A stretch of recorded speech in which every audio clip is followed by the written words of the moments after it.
ಮಾಜಿ ಸಂಸದ ಪ್ರತಾಪ್ ಸಿಂಹ ವಿರುದ್ಧ ದೂರು ದಾಖಲಾಗಿದೆ. ಉದಯಗಿರಿ ಗಲಭೆಯ ವಿಚಾರಕ್ಕೆ ಸಂಬಂಧಪಟ್ಟಂತೆ ಯುವ ಕಾಂಗ್ರೆಸ್ ಮುಖಂಡರು ಈಗ ಪ್ರತಾಪ್ ಸಿಂಹ ವಿರುದ್ಧನೂ ಕೂಡ ದೂರು ಕೊಟ್ಟಿದ್ದಾರೆ. ಉದಯಗಿರಿ ಪೊಲೀಸ್ ಸ್ಟೇಷನ್ ಅಲ್ಲಿ ದೂರು ಸಲ್ಲಿಸಲಾಗಿದೆ. ಪ್ರತಾಪ್ ಸಿಂಹ ವಿರುದ್ಧ ತನಿಖೆ ಮಾಡುವಂತೆ ಈ ದೂರನ್ನು ನೀಡಿದ್ದಾರೆ ಯುವ ಕಾಂಗ್ರೆಸ್ನ ಮುಖಂಡರು.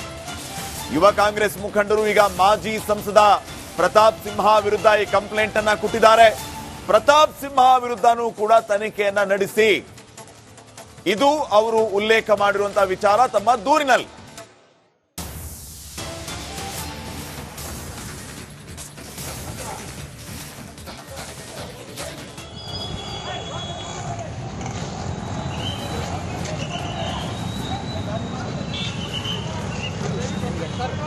ಉದಯಗಿರಿ ಪೊಲೀಸ್ ಸ್ಟೇಷನ್ ಮೇಲೆ ದಾಳಿ ವಿಚಾರಕ್ಕೆ ಸಂಬಂಧಪಟ್ಟಂತೆ ಈಗಾಗಲೇ ಇಲ್ಲಿವರೆಗೂ 20 ಜನರನ್ನ ಅರೆಸ್ಟ್ ಮಾಡಲಾಗಿದೆ. ಅದರಲ್ಲೂ ಮತ್ತೆ 4 ಅರೆಸ್ಟ್ ಮಾಡಿರೋದು. ಈ 4 ಡಿಸಿಪಿ ಕಾರ್ಗೆ ಕಲ್ಲು ಹೊಡೆದಿದ್ರು ಅಂತ ವಿಡಿಯೋನ ಆಧರಿಸಿ ಈಗ ಮತ್ತೆ 4 ಅರೆಸ್ಟ್ ಮಾಡಲಾಗಿದೆ. ಅಲ್ಲಿಗೆ ಈ ಒಂದು ಕೇಸ್ಗೆ ಸಂಬಂಧಪಟ್ಟಂತೆ ಬಂಧಿತರ ಸಂಖ್ಯೆ 20ಕ್ಕೆ ಏರಿಕೆ ಆಗಿದೆ. ಇನ್ನು ಇದರ ಜೊತೆಗೆ ಈ ಪೋಸ್ಟ್ನ ಮೂಲವನ್ನ ಕೆದಕುವಂತಹ ಕೆಲಸ ಈಗ ಪೊಲೀಸರಿಂದ ಆಗ್ತಾ ಇದೆ. ಯಾರು ಈ ಪೋಸ್ಟ್ ಮಾಡಿದ್ದು, ಪೋಸ್ಟ್ನ ಹಿಂದೆ ಮತ್ತೆ ಯಾರ ಸಹಾಯ ಇದೆ, ಯಾವ ಕಾರಣಕ್ಕಾಗಿ ಈ ಪೋಸ್ಟ್ ಅನ್ನ ಮಾಡಲಾಗಿತ್ತು, ಇತ್ಯಾದಿ ವಿಚಾರಗಳ ಬಗ್ಗೆ ಸಂಪೂರ್ಣ ಮಾಹಿತಿ ಕಲೆ ಹಾಕುವಂತ ಕೆಲಸ ಆಗ್ತಾ ಇದ್ರೆ ಈಗ ಮಾಜಿ ಸಂಸದ ಪ್ರತಾಪ್ ಸಿಂಹ ವಿರುದ್ಧವೂ ಕೂಡ ದೂರು ದಾಖಲಾಗಿದೆ. ಕಾಂಗ್ರೆಸ್ನ ಯುವ ಮುಖಂಡರು ಈಗ ಪ್ರತಾಪ್ ಸಿಂಹ ವಿರುದ್ಧ ದೂರನ್ನ ದಾಖಲಿಸಿದ್ದಾರೆ. ನೋಡಿ, ಕೈಯಲ್ಲಿ ಆ ದೂರಿನ ಪ್ರತಿಯನ್ನ ಹಿಡಿದಿದ್ದಾರೆ ಈ ಕಾಂಗ್ರೆಸ್ನ ಮುಖಂಡರು. ಪ್ರತಾಪ್ ಸಿಂಹ ವಿರುದ್ಧನೂ ತನಿಖೆ ಆಗಬೇಕು ಅಂತ ಈ ಕಾಂಗ್ರೆಸ್ನ ಮುಖಂಡರು ದೂರನ್ನ ಸಲ್ಲಿಸಿದ್ದಾರೆ. ಈ ಬಗ್ಗೆ ಇನ್ನಷ್ಟು ಮಾಹಿತಿಯನ್ನು ನೀಡ್ತಾರೆ ನಮ್ಮ ಮೈಸೂರು ಪ್ರತಿನಿಧಿ ವಿನೋದ್. ಈಗ ನೇರ ಸಂಪರ್ಕದಲ್ಲಿ ವಿನೋದ್, ಗಮನಿಸ್ತಾ ಇದ್ದೀವಿ ದಿನದಿಂದ ದಿನಕ್ಕೆ ಇದು ಬೇರೆ ರೀತಿಯ ಆಯಾಮಗಳನ್ನ ಪಡಿತಾ ಇದೆ. ಈಗ ಪ್ರತಾಪ್ ಸಿಂಹ ವಿರುದ್ಧವೂ ಕೂಡ ದೂರು ದಾಖಲಾಗಿದ್ದಲ್ಲದೆ ಅವರ ವಿರುದ್ಧವೂ ತನಿಖೆ ಸಾಗಬೇಕು ಅಂತ ಮುಖಂಡರು ಹೇಳ್ತಾ ಇರೋದು ಈ ಕಾಂಗ್ರೆಸ್ನವರು. ಈಗ ಪೊಲೀಸ್ ಏನ್ ಮಾಡುತ್ತೆ, ಪೊಲೀಸರು ಇದನ್ನು ಯಾವ ರೀತಿ ನೋಡ್ತಾ ಇದ್ದಾರೆ?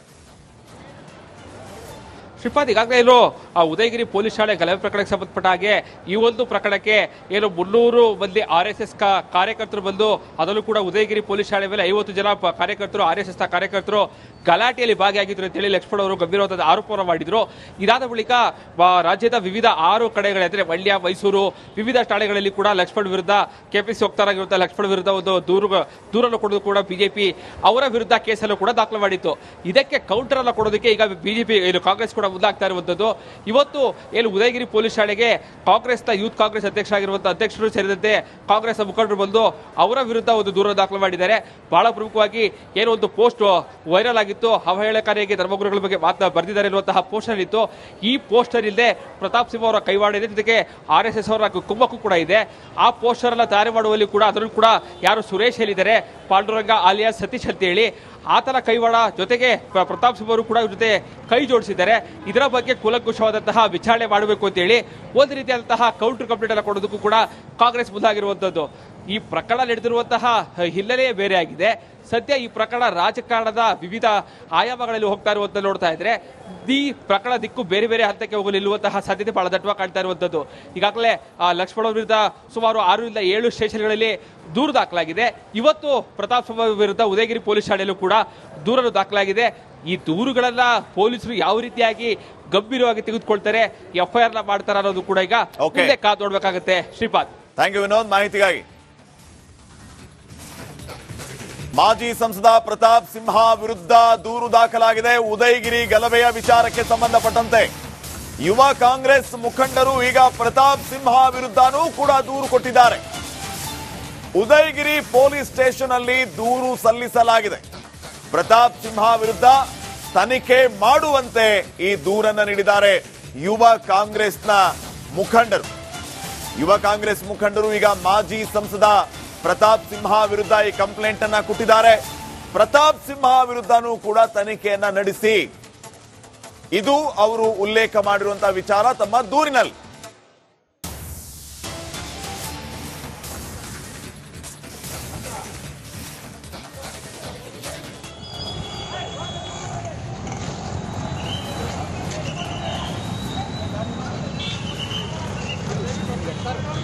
ಉದಯಗಿರಿ ಪೊಲೀಸ್ ಸ್ಟೇಷನ್ ಮೇಲೆ ದಾಳಿ ವಿಚಾರಕ್ಕೆ ಸಂಬಂಧಪಟ್ಟಂತೆ ಈಗಾಗಲೇ ಇಲ್ಲಿವರೆಗೂ 20 ಜನರನ್ನ ಅರೆಸ್ಟ್ ಮಾಡಲಾಗಿದೆ.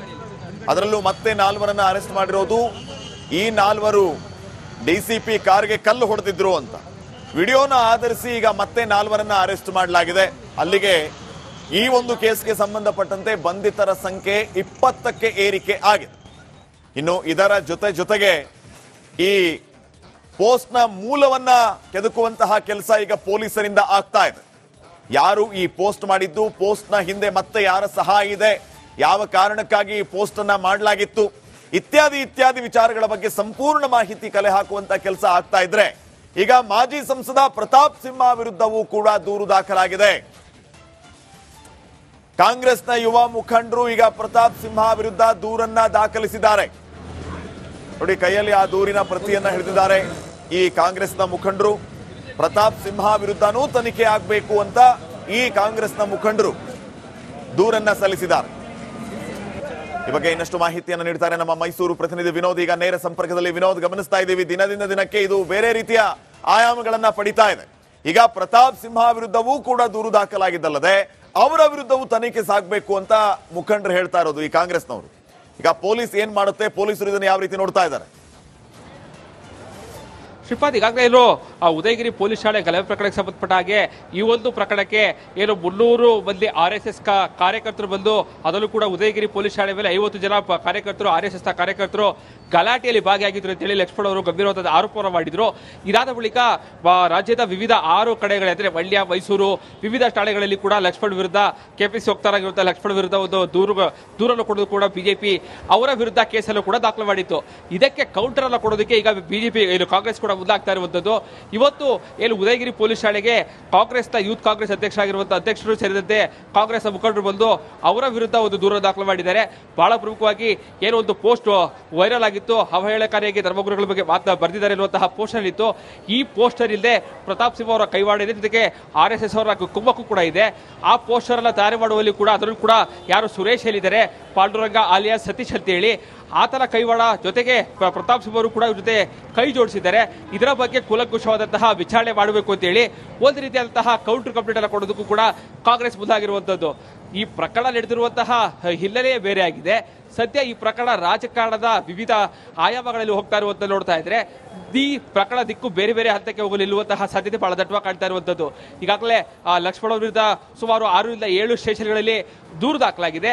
ಇವತ್ತು ಪ್ರತಾಪ್ ಸಿಂಹ ವಿರುದ್ಧ ಉದಯಗಿರಿ ಪೊಲೀಸ್ ಠಾಣೆಯಲ್ಲೂ ಕೂಡ ದೂರನ್ನು ದಾಖಲಾಗಿದೆ. ಈ ದೂರುಗಳನ್ನ ಪೊಲೀಸರು ಯಾವ ರೀತಿಯಾಗಿ ಗಂಭೀರವಾಗಿ ತೆಗೆದುಕೊಳ್ತಾರೆ, FIR ಮಾಡ್ತಾರೆ ಅನ್ನೋದು ಕೂಡ ಈಗ ಕಾದು ನೋಡ್ಬೇಕಾಗತ್ತೆ. ಶ್ರೀಪಾದ್, ಥ್ಯಾಂಕ್ ಯು ವಿನೋದ್ ಮಾಹಿತಿಗಾಗಿ.